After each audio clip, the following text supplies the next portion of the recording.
welcome back. It's Hammer. You're watching Happening Now. You know, I've been wanting to do this for a while. I'm in a garage with all my cars and toys. So today, we're going to talk about what, Troy? We're going to talk about cars. We haven't done it, as you said, Hammer. We need to do that because we are in Southern California. Southern California is the hotbed of automotive interest and enthusiasts, I believe. Like I said, I was born in Detroit, so there was a lot of stuff going on there. But it was more cruising and, you know, what your cars are. California was the hotbed of modification and hot rods and that sort of thing. So we're going to start doing more stuff on vehicles. Well, the cool stuff, American Graffiti. Hey, behind me, we've got a 53, 54, 55, 56, you know, all the junk is in this thing. And the guy that put this together, they call it a Restomod. It's got an L whatever engine in it. He'll tell you what the hell that is. An LS2. But Henry, what am I got back here? What's going on? What's going on, guys? This has got a 54 Chevy. It's got an LS motor in it. It's got late model transmission. Thing runs like a brand new car with the outside shell looking like a hot rod. But, okay, so on one side I've got this 54, and on the other side I've got a 63 Mercedes that is 100% Troy Purist, right? Yeah, it came from the factory the way you're looking at it right now. It's a one-car owner, which is pretty cool. Since I have a wholesale dealer's license, I'm not considered a person in the chain of ownership. So I bought that car in Northern California. Nice. And I've got all the paperwork on it. So it's a one-owner 1963 220 SEB. But I don't encourage you to be the purist type, because I have a lot of purist type cars, and I've got a 50% chance on getting home at night, just like Troy does. Yep. But Henry, on the other hand, that thing's like a brand new car. You're rolling off the showroom floor. Nothing's going to go wrong with that thing. Yeah, as a matter of fact, you could take that car to any Chevy dealer, or any mechanic for that matter, and hook right up to the computer and get a whole diagnostic on the engine. So Yeah, everything's... see, I take that Mercedes to a shop. They hook it up to my wallet. Yeah, that sums up all my cars. Yeah. Absolutely. Yep. But I think the younger guys out there probably want the cool Chevelle or Camaro, but they want it a Restomod, right? Right. Yeah, you want the performance. You want the cool look, but you want the performance and the dependability of a newer car. And that's what these are. These are, you know, suspension, airbag suspension. You know, it looks cool. You lay it on the ground when you park. If not, you put it at ride height, and, you know, it rides true down the street. Nice. Now, Henry, you've got a shop here in Costa Mesa, don't you? I do. Costa Mesa Collision. We do a lot of Restomod stuff, paint jobs, hot rods. We do a little TV show stuff. We do also for Discovery Channel. Our bread and butter is collision work. That's what we're known for, is our collision repair. But we love playing with these little hot rods. I mean, it's been something I've been doing all my life. Costa Mesa Collision, guys. They've done some work for me. They've done some work on my hot rods. They customized one of my Jeeps. I mean, they do a really good job. Right, Troy? What do you think? Absolutely. I mean, there's a lot of places you can go, but when they really put out products like right behind you right there, that's the kind of place you want to go for sure. And you guys, you got to know, I mean, when you get out there and you spend all this money, you know, a lot of guys, it's the most money they've ever spent when they buy this hot rod, and they're going to fix it up, and then you're going to take it to somebody that doesn't do the right job. I mean, you're just going to be nickeled and dimed to death. I'm sure, Henry, you've got some of those stories. Oh, absolutely. I mean, you want to go somebody that knows what they're doing. I mean, like you said, they'll nickel and dime you to death. I mean, there's people that should not even attempt to do this kind of stuff. I mean, it's kind of high-tech stuff. You're taking the car completely off of the frame and restoring it from every nut and bolt, you know, braking systems, everything. So if somebody doesn't know what they're doing, number one is going to what in the trade is called body shop jail.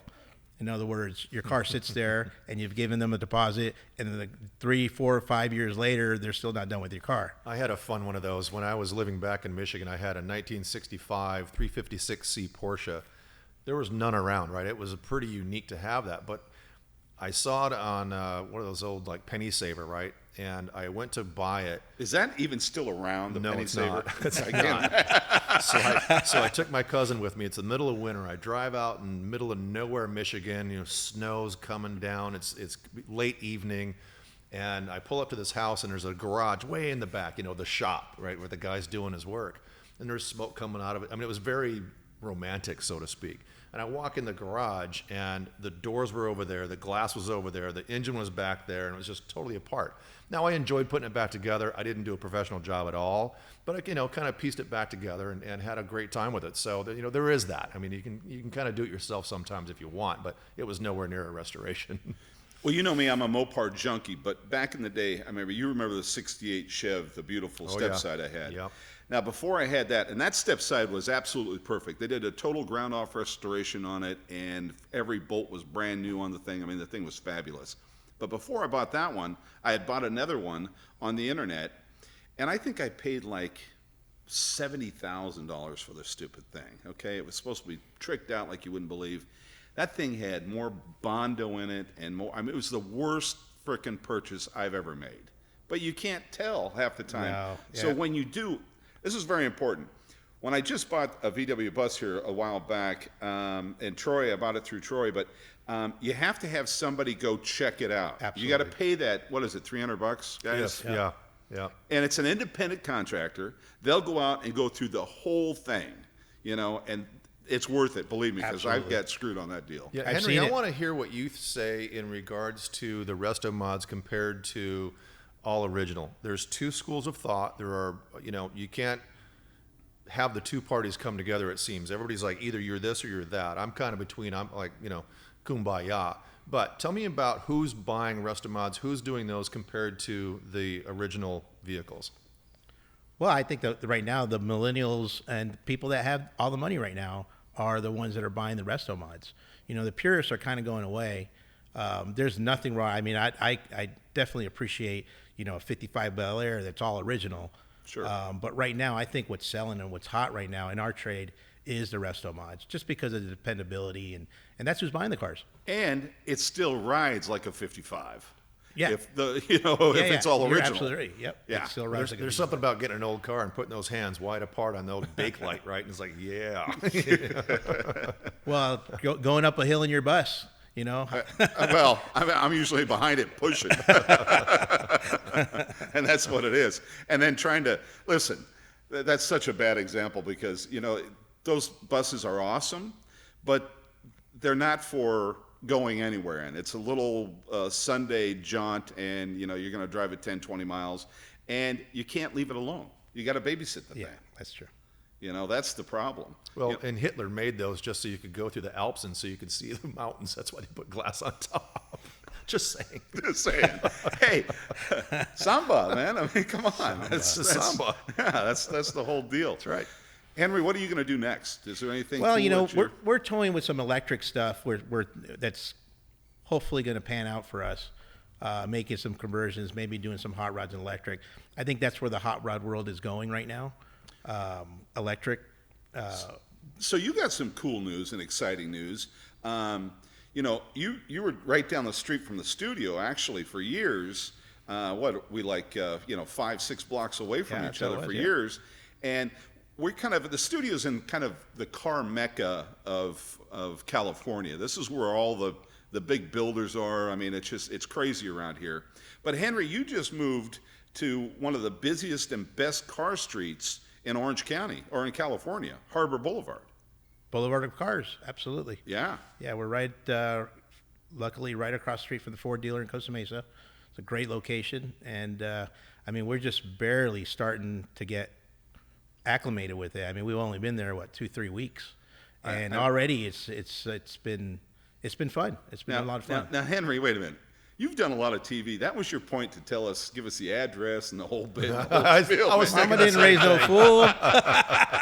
So what are your let's try digits? that one more time, Henry. Centrally located on Yeah, come on, lay it on there, man.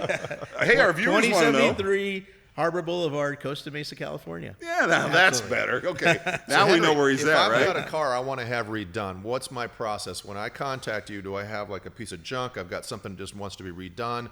I bring it to you. You have a crew of people that look at it and say, here's what it's going to take. Give me an idea of a time frame. How's it work? Usually I'm the person that looks at it. All the rest of the stuff I look at, and we sit down and we put together a build sheet. What do you want? What's your wish list? What's your budget? And we'll go from there. Okay, but let's stop for a minute. For the people out there that don't know, because I know it sounds a little mundane, but a build sheet? What does that really mean? Well, it just what kind of engine do you want? What kind of stance? A lot of times we'll build cars. People just like these wheels and tires, and we'll build a car around the wheels and tires. You know, I want wheels that are this wide. So then we have to know, okay, well, we have to do certain things to the rear end so that accommodates. You got to tub it out or do whatever. Yeah, exactly. The skirts, the whole shot. Yeah, so we have to do, work accordingly to that. So basically, it's somebody's what their preference is, And sometimes I'll get, creative latitude, and they'll say, "I just want you to do my car." Well, what do you want it to look like? Where are you going? Give me a sample of something that you like, and we'll go from there. So like I said, guys, I'm a big Mopar guy, and you've seen a lot of my Mopars here on the show, but I'm a little jealous because Troy, what did you just go to that I missed out on? Yeah, Carlisle, Pennsylvania. Carlisle is a well-known, not only auction house, but event.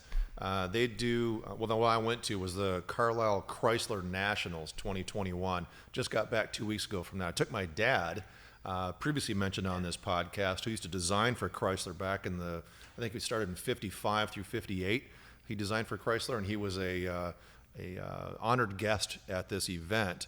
So he was, it was so cool. I printed out a bunch of his sketches that he designed back when he was with Art Design Center in Pasadena. And he was signing those, and he had this huge following at this event. It was really cool. But, Hammer, to your point, there was almost 3,000 Mopar cars at this event. Think about that number. It was enormous.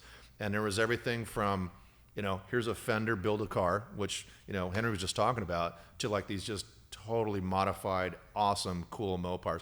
I'm a Mopar guy as well. My very first car was a 1970 Dodge Dart Swinger, so I'm a Mopar guy Swinger, forever. love it. And I had a 1968, speaking of Mopars, and I want to kind of segue into auctions if we can, because there's so many cars. Wait a minute, I'll tell you. Go ahead. My first Mopar, and I don't know, Henry, if you've had a Mopar. Never had one. But my first I've Mopar, done a lot of them. done a lot of them, but my first Mopar was a 72 Duster. Very, very similar to mine. Yeah. Yeah. Very similar, yeah. But the coolest thing about guys, I got to tell you something. The coolest thing, back then we had drive-in movie theaters. I was going to say it's a bench seat. And the back seat folded down, and then the thing in the garage or in the trunk, so you could put like 8 people in this thing, and just be 2 of you cruising into the. You had 12-pack, 3 people in the back. You got bench seats in front. It gets deep from there. But lots of fun. But anyway, that was a really, really cool event and fun to go to. But yeah, Chrysler's. I was going to mention, segueing into auctions. I had a '68 Dodge Charger RT 440 Magnum. Red on red was really nice, and it was original, completely restored. And I sold it at Barrett Jackson at their inaugural Las Vegas event, which was 2008. And since you guys probably know from this podcast that I'm a real estate broker by trade, what was going on in 2008? Nothing in the real estate business. So the old Charger was kind of like, well, maybe I should do something with this thing. So I took it to Barrett Jackson and consigned it and sold it. And it was actually a car of interest, or what do they call it? What's that? A special interest car that's coming up behind the stage, and I got to drive it up. Now, really cool event. I've never sold a car at auction, but I've bought quite a few.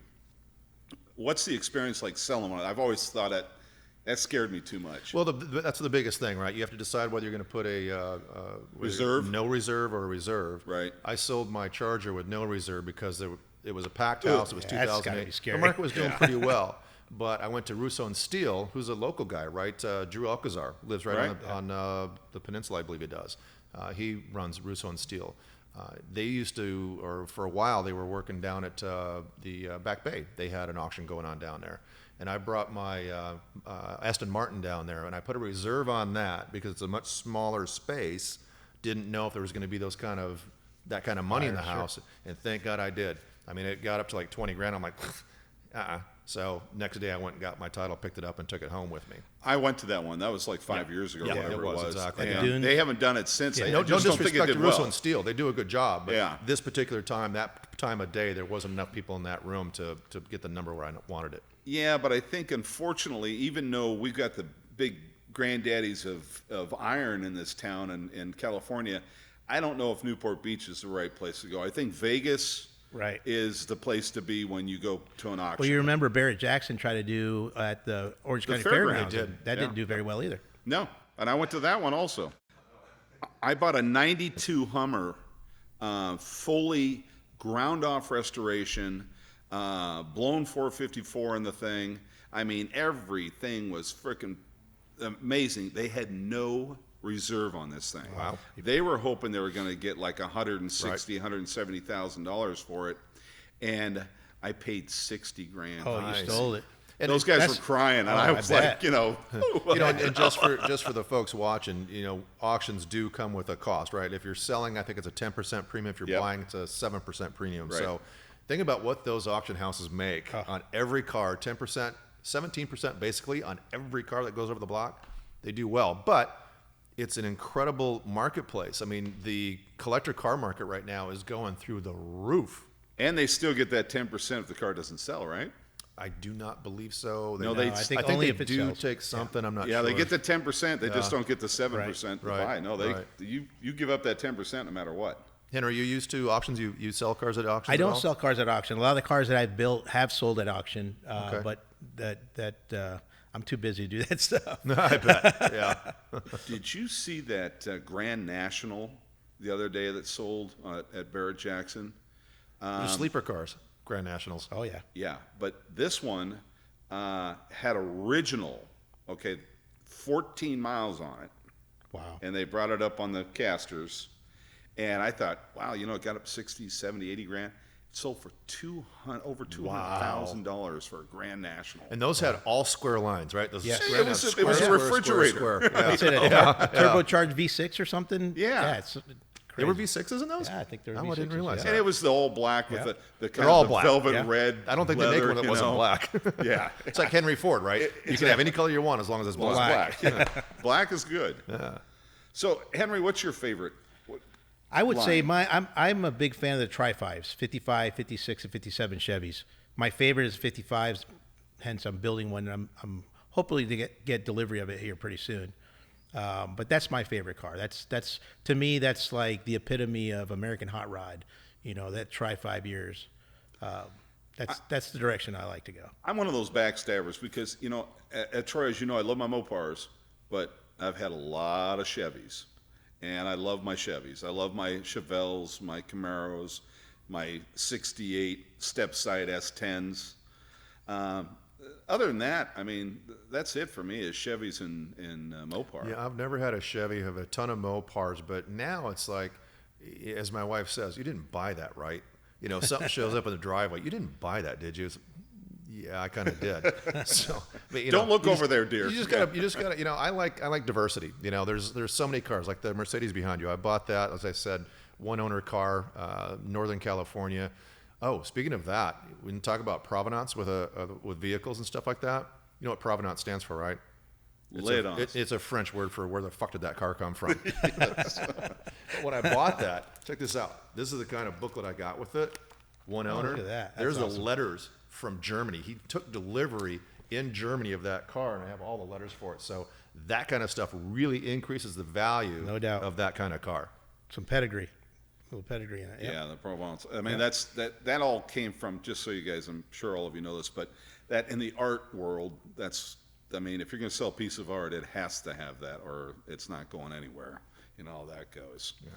Hammer, what's your favorite car? Well, that's a hard thing for me to say. I have my 72 CUDA that, is one of my prized possessions. But I think overall, my absolute favorite car that I think is the coolest muscle car, besides my Mopars, I mean, it's an icon, is the 68 RSSS Camaro. Beautiful car. Yep. I mean, that thing was just, when that thing came out, there was just, they had to compete with the Mustang, Right. right? Right. And it destroyed Yep. for a while. And then they brought out the Pontiac, and everybody Well, loves I was just the- going to say, that's mine. My Yeah. bucket list of a car that's not Mopar is the Pontiac, probably Firebird. 68, 69. No. The, what was the carousel red called? The Judge. The Judge. I have to have a Judge. The Judge White was such interior, a cool carousel, car. carousel red outside. Yeah. Oh, I want. Rubber bumpers. Yep, exactly. Yep. Yep. Well, in that era, you had the 442, you had the Judge. That was a nice car. Yeah, oh yeah. That was a great car. But it was funny because nobody really knew what the 442 meant. Well, they had the Hearst, right? Big Hearst shifter in those. Yeah. Yeah. But it was a 4-barrel, right? Yep. Four speed. Four speed and 2 exhausts. Right. Yep. Dual exhaust. So Right, that was the 442. 442 Yep. on Yep. that. Yep. But most people don't, they don't look at that. But Car culture. Let's talk car culture. Southern Yeah. California. Henry, are they getting younger? Are they getting older? They're getting younger. I mean, you still get a good mix. I mean, if you go to, like, for example, next weekend is Pomona, the big swap meet in Pomona. You get every different culture of cars. You get it's they used to call it the Corvette Volkswagen show back in the day, Right. but now it's just the Pomona swap meet. But you'll have every different anything you can think of cars, they'll be there, and motorcycles. They'll have a bunch of motorcycle stuff too. The Carlisle event I just got back from was a huge swap meet as well, a big portion of that swap meet. And I bought 2 sets of 1967 Mopar taillights from a, what was it? Or was it a Plymouth? It was a Plymouth Satellite. And they're kind of like, wide on one side. They kind of go down towards the Right. other side. I bought 2 sets of those. I'm going to put them on top of each other and make these killer wall sconces out of them. Oh, cool. They're Nice. very raw. The paint's all chipped off them. They're Oh, yeah. really cool. I mean, you can do a lot with parts. I mean, that may be sacrilege to some people, but I think it's going to be gorgeous. No, I like that. That's the art part of automotive is going to the roof right now. I mean, what you have on the wall here is beautiful. I know, look around. Camshafts made into art, just all kinds of stuff. Well, listen. Otherwise, it's going to end up in the junkyard and be a rust bucket. You might as well enjoy it, and especially for us guys that have been around. I mean, when I was a young kinder, Dad had us working on whatever it was right away. And if Oh, you for me, didn't- it was washing the cars. Like, get out there and wash my car. Well, no, but you had to learn how to. I mean, you had to learn how to change a tire. You had to learn how to this. I was Absolutely. talking. You guys all know our buddy Mark. He drives that damn Tesla that he loves. But he goes, Hammer, I don't have to do anything. He goes, I got to get new tires for it occasionally. Yeah. I mean, I've got to actually go. If I get in one of my older rigs, I got to check the oil every time I start the damn thing up. You gotta First, wipe up the oil off the floor. Well, that's a fact, which I was doing earlier. I'm always wiping up oil on the floor here, so it's just the way But it that's works. part of the culture. That's part of the love of automobiles and internal combustion engines and all that stuff. but the I best- know Henry's talking about the electric part, and I'm you can pull me into it a little bit, but I still love it. The And we were best talking thing- earlier There's no off, doubt about off it. camera. Yeah. The torque on those electric motors Yeah. are probably better than a lot of the gas engines, Absolutely. or they are better. Yeah, but better than all that, and I'm sitting here and I can smell it right where I'm sitting, Oh, is the absolutely. oil. Did you do that again? I did that again. Yeah. No, but you can smell the gas and oil, and that's just the environment I want to be in. Me too. Same. I mean, same. You know? But you got to kind of roll with how things are evolving. So, guys, if you want to be in that same environment, the gas and oil, and enjoy all that kind of fun stuff, check us out. We're going to keep doing this. We want to thank Henry for being here today. We love Troy. But, do me a favor. Hit that comment. Tell us what you're building, what you're doing. We'd love to see and know what you guys are out there doing. So, listen, hit that subscribe, hit that like, and we'll catch you next time on Happening Now.